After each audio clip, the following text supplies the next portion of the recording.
कई बार बच्चे भी बड़ों से ऐसे सवाल पूछ लेते हैं जिन्हें समझना बहुत मुश्किल होता है। कई बार बच्चे भी ऐसे सवाल पूछ लेते हैं जो उन्हें आसानी से समझ नहीं आ सकते।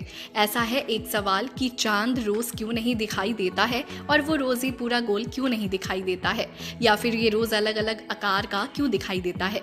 ये अपने आप में ही जटिल सवाल है और इसका जवाब कुछ लंबा सा है। इसके लिए हमें पृथ्वी, सूर्य और चंद्रमा के बीच के रिश्ते को समझना होगा।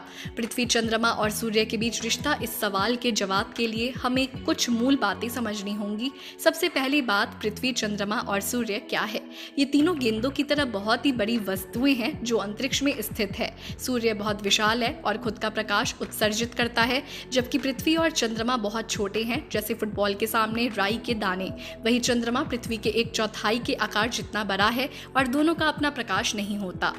चंद्रमा आखिर दिखता क्यों है? चंद्रमा पृथ्वी का चक्कर लगाता है और दोनों मिलकर सूर्य के चक्कर लगाते हैं। सबसे पहले हम इस सवाल का जवाब देते हैं कि अगर चंद्रमा का अपना कोई प्रकाश नहीं है तो वो हमें दिखाई कैसे देता है, वो भी चमकता हुआ।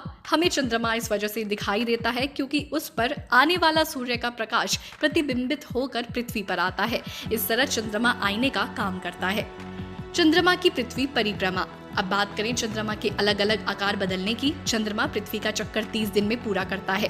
इस दौरान वो एक बार पृथ्वी और सूर्य के बीच में आता है, तो एक बार पृथ्वी के पीछे, और पूरे चक्कर के दौरान वो सूर्य और पृथ्वी से अलग अलग कोण बनाता है।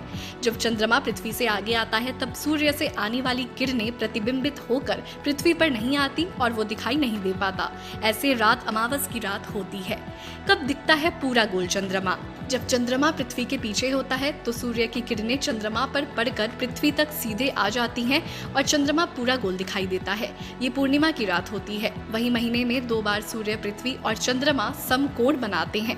ऐसे में चंद्रमा आधा दिखाई देता है। इसी तरह अलग अलग कोणों के कारण चंद्रमा के अलग आकार दिखाई देते हैं, जिन्हें चंद्रमा की कलाएं कहते हैं और अंग्रेजी में फेजेस ऑफ द मून कहते हैं। लेकिन चंद्रमा हमेशा पूरा का पूरा गोल ही रहता है। सूर्य ग्रहण का भी यही कारण।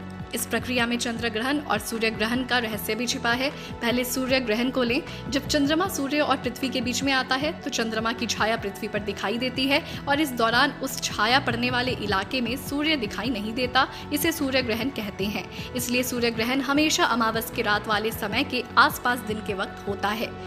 और ऐसे होता है चंद्र ग्रहण। वही जब पृथ्वी चंद्रमा और सूर्य के बीच में आती है तो पृथ्वी की छाया चंद्रमा पर पड़ती है और चंद्रमा पर सूर्य का प्रकाश नहीं पहुंच पाता, जिससे चंद्रमा का प्रतिबिंबित प्रकाश पृथ्वी पर नहीं आता और चंद्रमा अंधेरे में चला जाता है। ये समय चंद्र ग्रहण का होता है। चंद्र ग्रहण हमेशा पूर्णिमा की रात को ही होता है। ऐसी कुछ तमाम अनजानी रहस्य को जानने के लिए बने रहें हमारे चैनल के साथ।